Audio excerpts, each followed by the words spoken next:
What's up, everybody? It is Josh, joined by Tyler. And this is a very special video for the Misplay. We are joined by Chris from the Grand Archive design team. Chris, do you want to have a quick chance to introduce yourself and what you're doing with Grand Archive? Yeah, for sure. Obviously, I'm Chris. I'm part of the design team for Grand Archive primarily.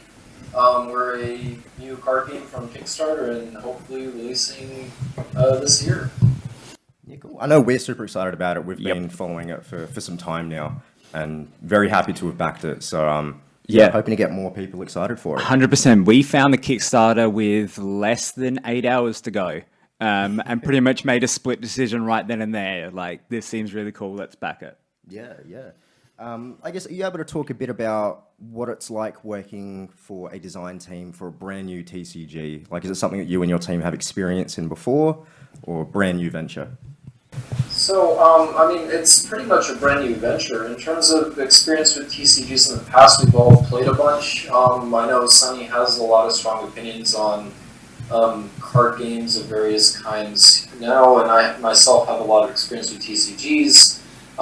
You may have seen Alan in some of his interviews. He's big time into Magic as well as Yu-Gi-Oh! And really it's just kind of, it started, I guess, more as a passion project for them, and they kind of let me jump on board. I helped them with alpha testing, and then they needed a designer to help them with the games, so I was really happy to join at that opportunity. Perfect. Cool, yeah. So, did you guys know each other beforehand at all, or? Yeah, of course. Yeah. We were all regulars at our local game store playing Magic the Gathering on Fridays. Some of them did Modern, some of them also did Yu-Gi-Oh! I primarily just focused on Limited for Magic the Gathering as well as Commander. Cool. I mean, I've always said that one of the coolest things about supporting you guys and backing it is we know that you guys are fans of TCG to begin with. So you guys feel very suited to make a brand new TCG that we're hopefully going to come to know and love. So that's really cool. Yeah, 100%. Like you said, you've all had real experience with TCGs, yourself with Magic, Alan with Magic and Yu-Gi-Oh! What are some of the aspects you've taken from these other TCGs and put into Grand Archive? Right, so Sonny's approach, he's the lead designer of the game. He really liked the clarity of Western game design, such as Magic, and the clarity that has with its rulings and text. And he liked the aesthetic of like kind of anime style, but wasn't a total fan of how much more into maybe the particle effects of the traditional Japanese games are, and kind of wanted to combine the best of both worlds in a way.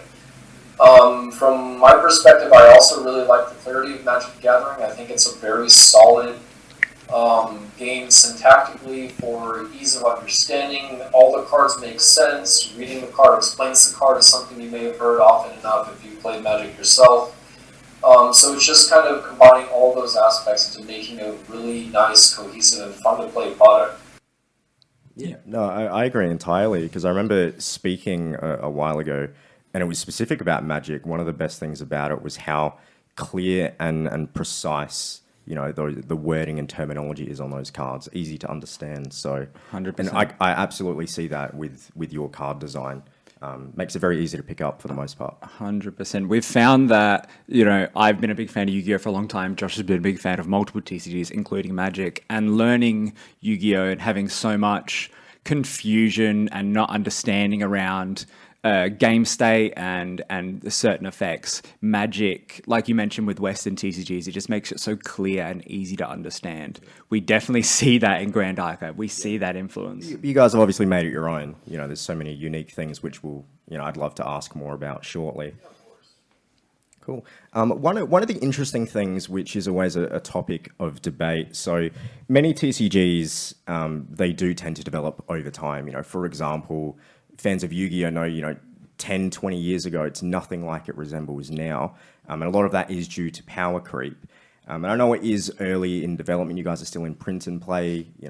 Hopefully we get structured X in a couple months from now. But is power creep something that's on the mind of the design team? And if so, how are you guys looking to tackle something like that so early on in development? Power creep is always a thing that has to be kept in mind when designing games that expect some sort of progression of product.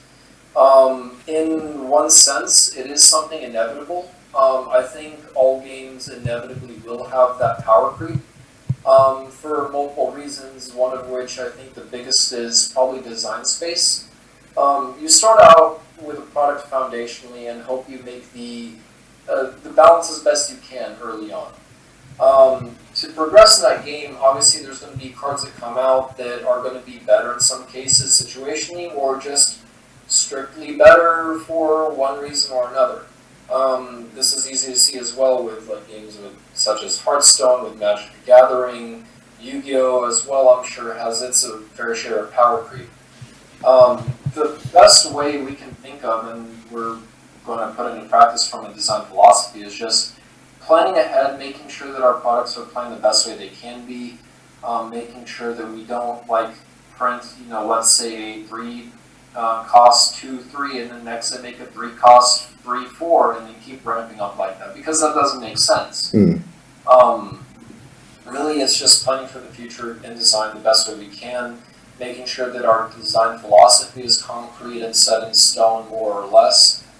And I think one good way that we kind of escape rapid power creep is assigning various mechanics to the classes and various mechanics to the elements, of which we have a lot of.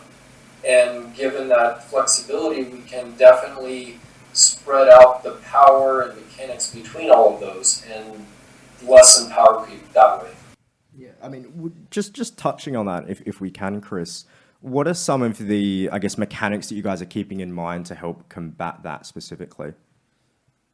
Right, so like Magic has evergreen mechanics, we're going to have evergreen mechanics too. You probably have already seen floating memory, you've probably seen intercept, things like that, that are intuitive to the design space. They can always be implemented mechanically for different cards, and those might not always be relevant, but they are extra dials we can twist and tune to ensure that cards are interesting, functional, yet balanced, and don't really pose a threat to power creep, right? So when we can do that is we can assign arbitrary values to different mechanics, such as we can say intercept has 0.5 value in terms of cost, one attack scaling up exponentially might have increasing costs, so that pretty much puts brakes on our design if we implement such a design philosophy. I love that. Super interesting. I mean, that's why it's really a pleasure to talk with someone from the design team like you, Chris, because that's something that isn't really open to just general fans. 100%. Like I never would have thought of that concept of giving every ability a power value. Numeric value. Numeric value, and making sure not to essentially go over that cap. That is such an interesting insight from an outsider perspective. Thank you very, very much. Yeah, thanks for that, Chris. You did touch on the different classes and different elements. Obviously, we're just getting to the start of that with the starter decks. With the starter decks, the Ray and Lorraine starter decks, are they intended to be a base and a foundation to explore more with future sets? Or do you want them to have a more linear playstyle? So, not quite that linear. They are starter decks, so the hope is that people can pick them up, explore the game, learn the game, and explore different lines of play within the game. We hope that we've designed them with enough versatility as well as variance.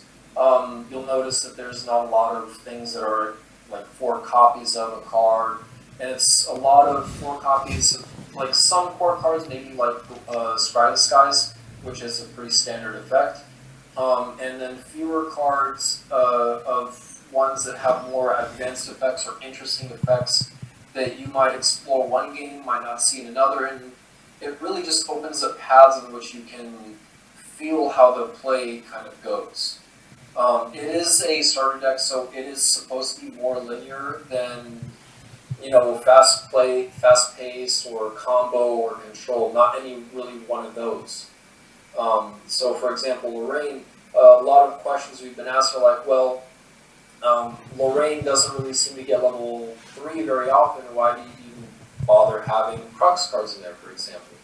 But it would be very boring for the new player if they weren't able to experience what level 3 Lorraine can do. those games in which she might be able to pull off a win using some of those crux cards against Rai.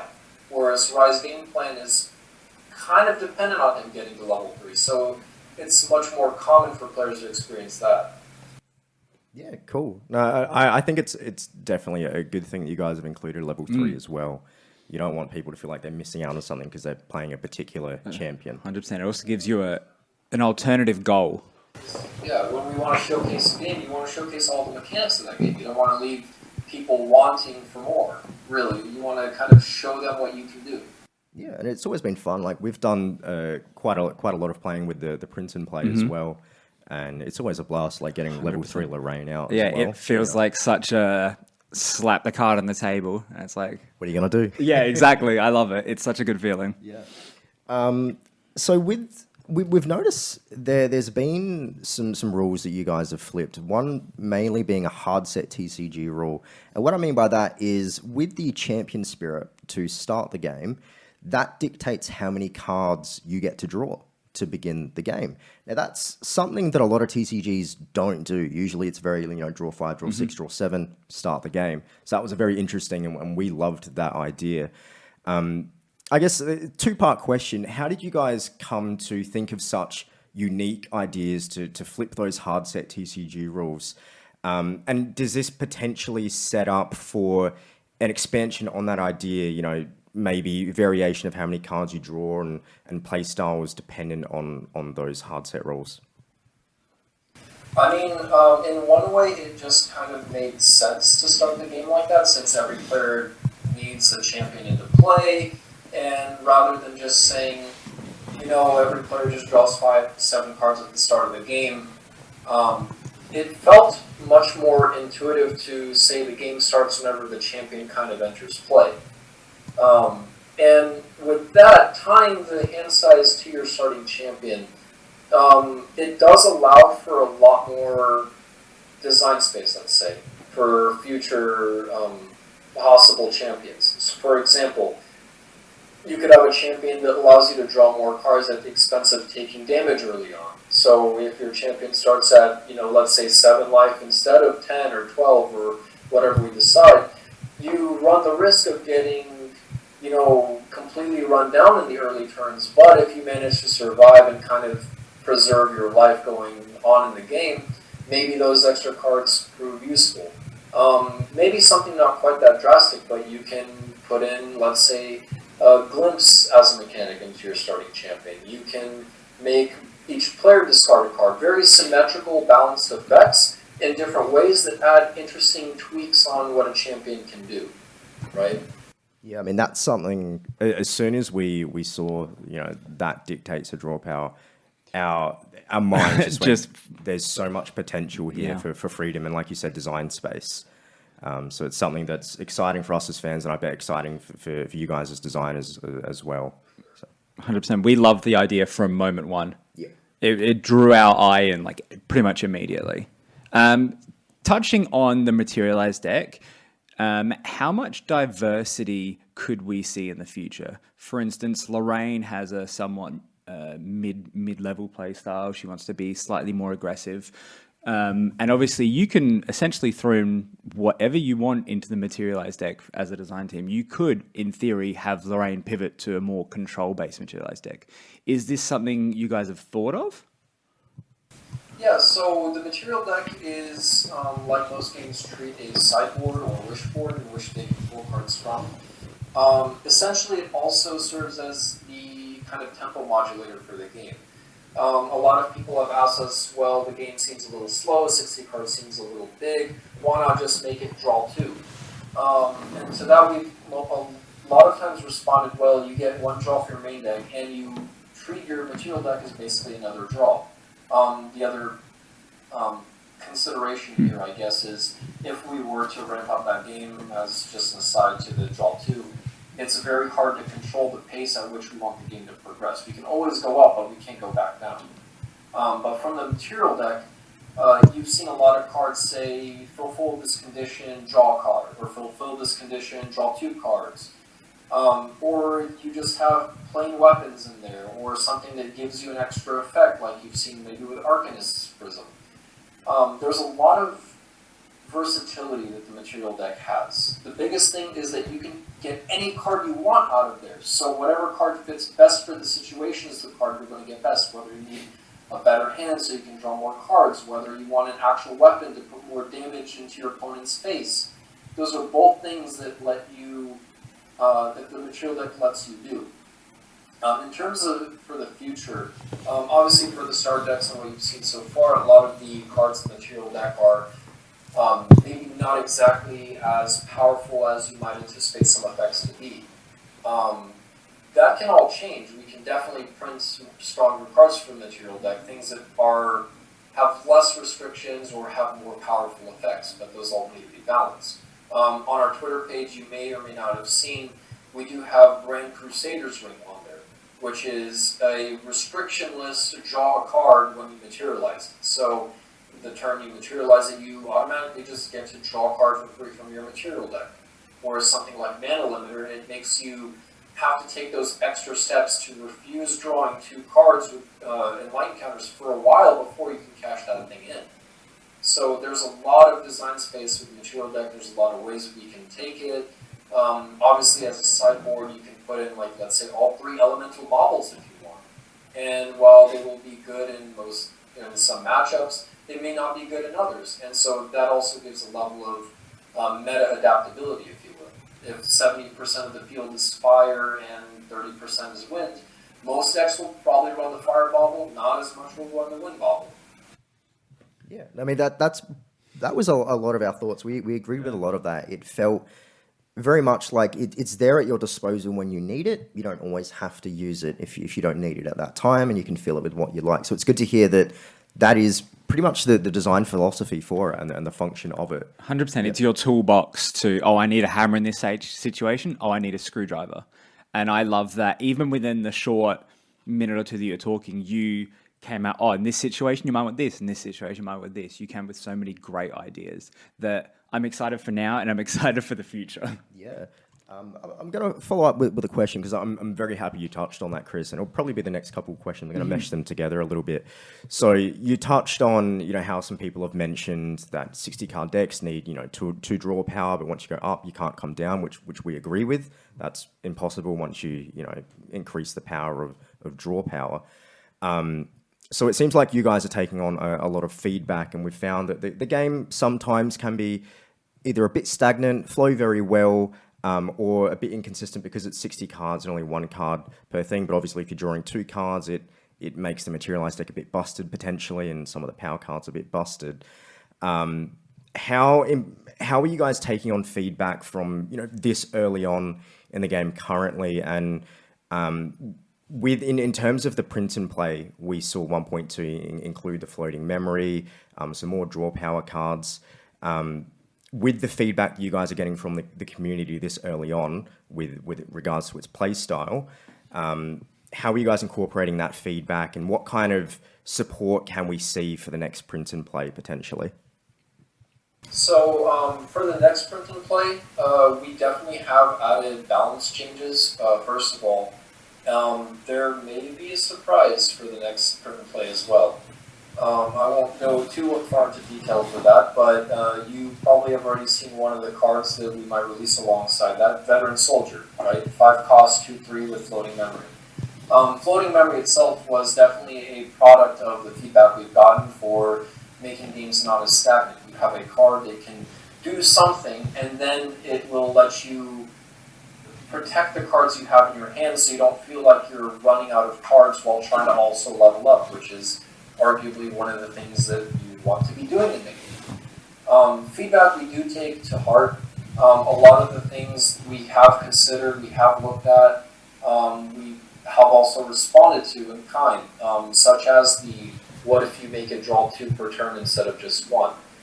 In the end, we do want to dictate that the potential strategies you have in the game, we don't want to make them only aggro or only combo or be very, very fast. If you have a 40-card deck with, let's say, 4 copies of each, you can make a very streamlined deck, but it also means you can see a lot fewer cool interactions. The game might be sped up too quickly. So it's a balance of pacing as well as diversity of the field. 60 cards drawing one per turn does allow for control decks to exist. It does allow for mill decks to exist if you want to go down that route as well. So it leads you to a very open diversity of meta play in terms of the competitive level. For draft as well, we're going back to 40 cards down because obviously you don't need to have hour-long games, and decks are probably not going to be control versus control in those situations. So again, we've all taken feedback seriously. We do listen to the community, and we're definitely looking into a lot more things we can do with that as well. Well, that's super exciting because I think the version 1.2 of the print and play, the floating memory and draw power, things like that definitely help the flow of the game. So I think 100%. You guys know what you're doing. 100%. I do appreciate that you touched on different interactions or a unique interaction.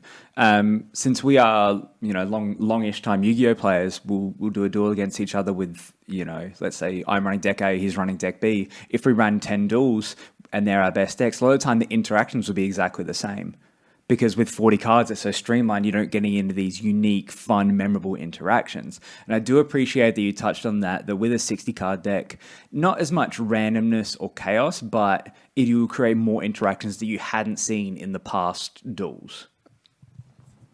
And I think it's another thing to consider that, like, compared to Magic, on which our game we've taken a lot of inspiration from, Magic Gathering uses lands within their deck to kind of dilute their cards, but since we have the reserve system for memory, we can make every single card in that 60 a live card. So maybe you can put one or two cards in there, but that you might not necessarily even want to use ever, and you just use it as banish fodder or discard fodder, but it's still there as an option for you to use, kind of like an extra bit on the, if you want, sideboard option within the main deck.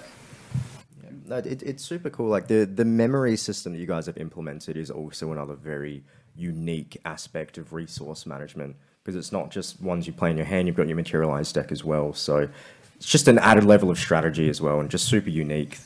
That's big shout out to your design team that managed to bring that one along. 100%.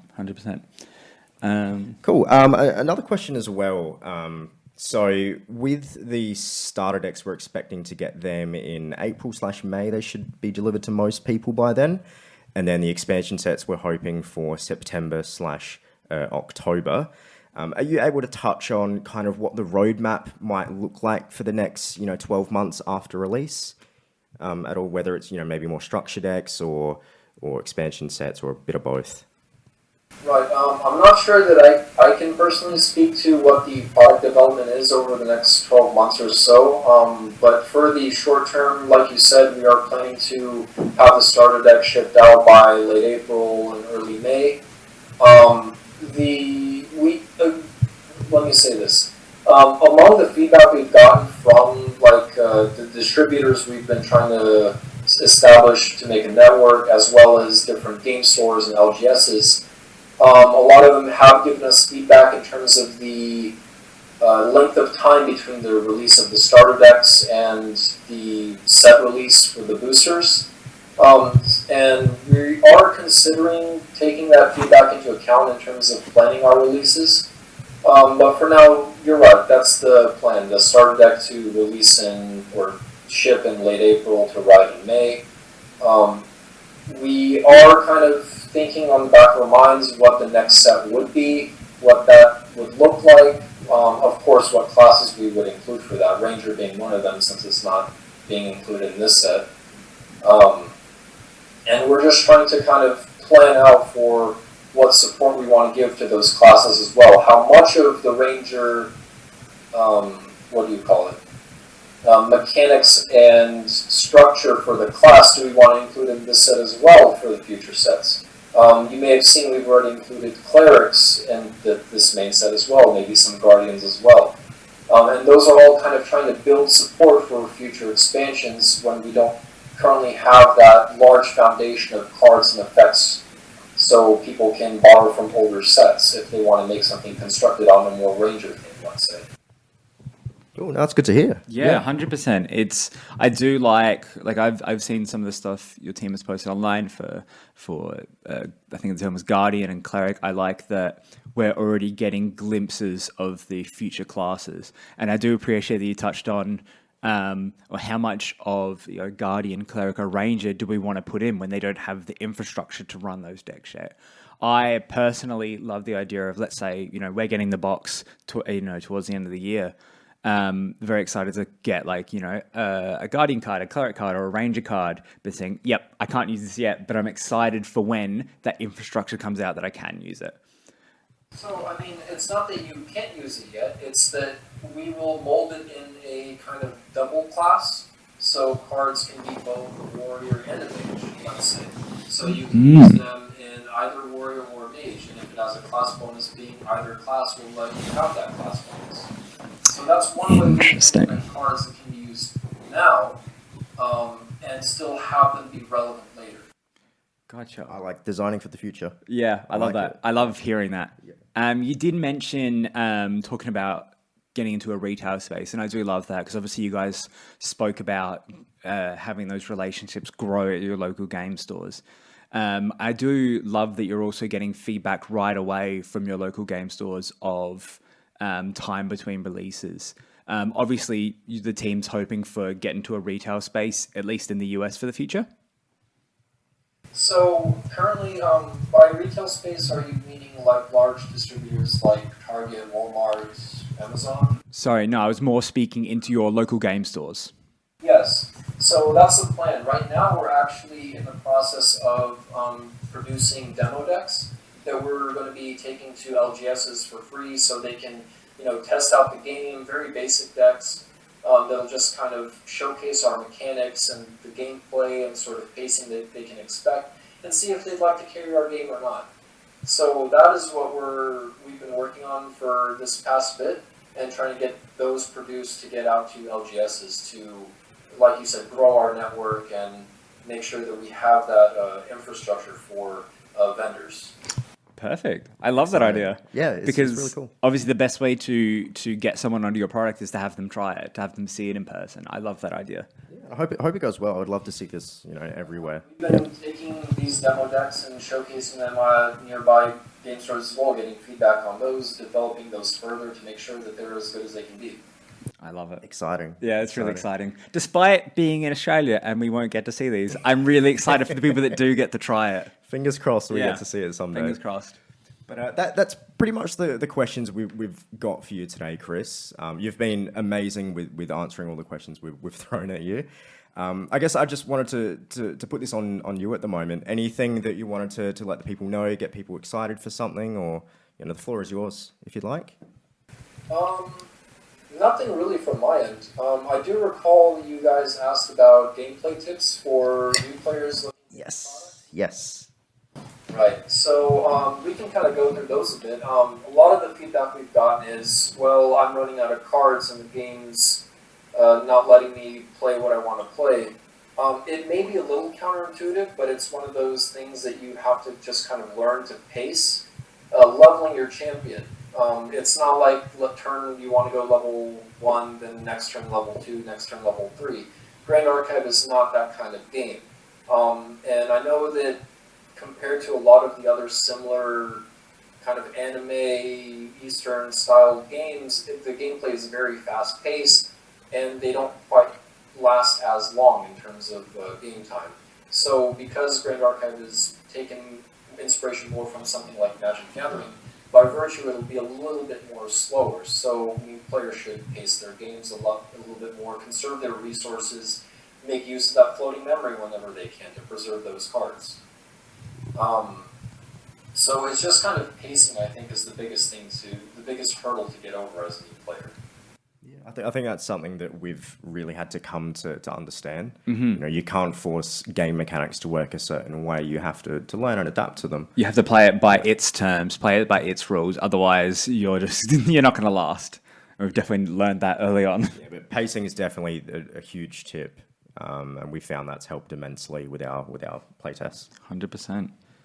Perfect. Definitely be faster games coming constructed later on. It's just for the starter decks, that's not where they're at. 100%. I've noticed you guys have a lot of potential combo pieces as well. Obviously, floating memory, meaning you can use it, you can banish it, and it acts as a second Secondary form of use. effect. Yeah, and it seems like there's potential for a lot. So it's exciting. I guess there's only so much you can go through right now because it's so early on. But yeah, I think pacing, big thing, and adapt to the game mechanics. For sure. 100%. Cool. Any other tips you'd like to give us, Chris, or? Any other questions you have for me? No, that's pretty much it. No, I think. you've done a great job. You've answered all of our questions really, really well. Thank you very, very much for your time. We really appreciate it. And if this is your first time hearing about Grand Archive, look into the game. If you can get hold of a print and play, please do. Watch as many videos as you can. This game is really, really enjoyable, made by a bunch of people who love TCGs, and you can feel it.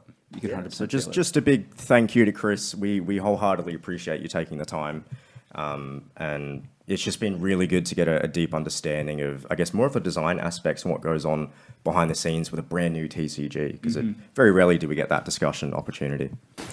Yeah, of course. And for anyone else picking up the product, if this is your first time seeing Grand Archive material, go ahead and check out the Kickstarter page. We do have the print and play decks over there. One of our community members, also named Chris, has set up a tabletop simulator mod for the game where you can practice that print and play with your friends. Or, just like everyone else, print out the papers and, play with paper. That's what we did. Yep, that's exactly what we did. Yeah. It's been fun, but yeah. Much more than digital myself. Yeah, no, that's fair. I mean, it's each to their own. Yeah. That's cool. There's a certain charm to holding the physical product. Just print the card out, put it on the back of an original, like a Yu-Gi-Oh card or Magic card, and good to go. That's it, yeah. No worries. Well, thanks so much for your time, Chris. Thank you. Cool. All right. And yeah, That's it. Thank you very much for watching, guys. Bye. Cool. Cool.